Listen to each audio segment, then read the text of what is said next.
안녕하세요. 3월 19일 목요일 아침 해경공주의 스마트폰으로 보는 세상입니다.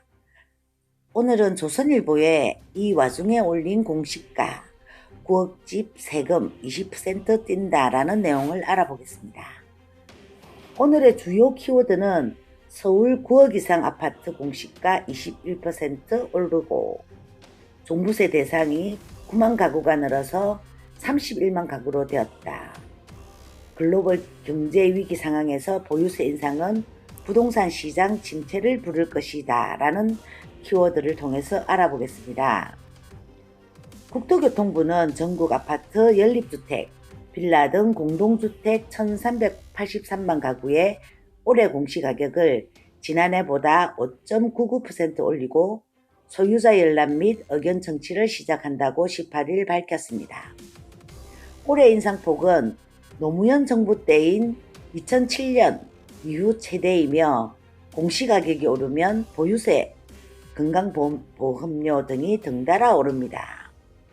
정부가 9억 원 넘는 아파트의 올해 공시가격을 지난해보다 21% 올렸습니다. 작년 서울 아파트 값은 1% 남짓 올랐는데 정부는 9억 원 이상 주택 공시가격을 시세의 70% 이상 끌어올리겠다는 목표에 맞추기 위해 대폭 인상을 강행한 것입니다. 이에 따라 9억 원 이상 아파트를 가진 사람은 올해 보유세가 최소 20% 이상 오릅니다. 보통 공시가격은 시세 변동을 근거로 산정하는데 지난해 서울 아파트 매매 가격 상승률은 1.11%였지만 공시가격은 14.75%나 올랐습니다. 최근 3년간 인상폭은 44.16%에 달해 정부는 지난 연말 공시제도 선진화 방안을 발표하면서 시세 9억 원 넘는 공동주택의 공시가격을 시세의 70% 이상 단번에 올리겠다고 예고했습니다. 그 결과 올해 공동주택 공시가격이 시세 9억 원 미만은 1.97% 오른 반면 9억 원 이상은 21.15% 급등했습니다. 전국 9억 원 이상 공동주택 66만 3,520가구 중 51만 7,652가구가 서울에 있습니다. 서울 내에서도 고가주택 비율이 높은 강남, 서울, 송파구의 공시가격이 가장 많이 올랐습니다. 공시가격 인상은 보유세 인상으로 이어지게 됩니다. 서울 강남구 대치동 레미안 대치 팰리스 전용 면적 84제곱미터는 695만 3천원이던 보유세가 올해 1017만 7천원으로 46.3% 늘어납니다. 서울 마포구 아현동 마포 레미안 프루지오 84제곱미터는 공시가격이 8억 6,400만원에서 10억 8,400만원으로 올라서 종부세 대상이 되었습니다. 종부세가 더해지면서 보유세는 작년 245만 8천원에서 올해 354만 2천원으로 110만원가량 늘게 됩니다.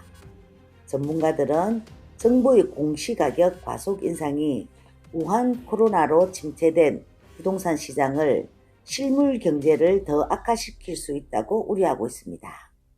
박원갑 KB국민은행 수석부동산 전문위원은 글로벌 경기 침체, 대출 규제 강화 등 악재가 많은 상황에서 보유세까지 대폭 늘면 부동산 경기가 침체할 가능성이 크다고 말했습니다. 고가주택 기준도 논란입니다. 정부가 고가주택 기준으로 삼은 시세 9억 원 이상의 논란도 거세질 전망입니다. 이 기준은 2008년 만든 것입니다. 그동안 가격 상승으로 서울 아파트의 절반가량이 9억 원 이상이 됐습니다. KB국민은행이 서울 아파트 163만 가구 중 대표성 있는 표본 6,700가구 시세를 조사한 결과 중간 가격이 9억 4,798만원이었습니다. 작년 시세 9억 원, 공시가격 6억 원이었던 아파트는 올해 공시가격 상승에 따라서 보유세가 24% 늘어납니다. 전문가들은 이처럼 일부 주택에만 공시가격 기준을 달리 적용하는 것은 형평성을 침해할 소지가 있다고 지적합니다. 사실상 정세와 같은 효과가 있는 정책을 국회 동의 없이 정부 재량만으로 결정하는 것이 행정권 남용이라는 비판도 나오고 있습니다. 부동산 분석학 회장을 지낸 이창무 한양대 교수는 숫자가 적고 많음을 떠나서 일부 고가주택만 대상으로 규제나 세금을 늘리는 것은 형평성에 맞지 않을 뿐더러 차순위 주택으로부터의 풍선 효과를 야기할 수 있다고 지적했습니다.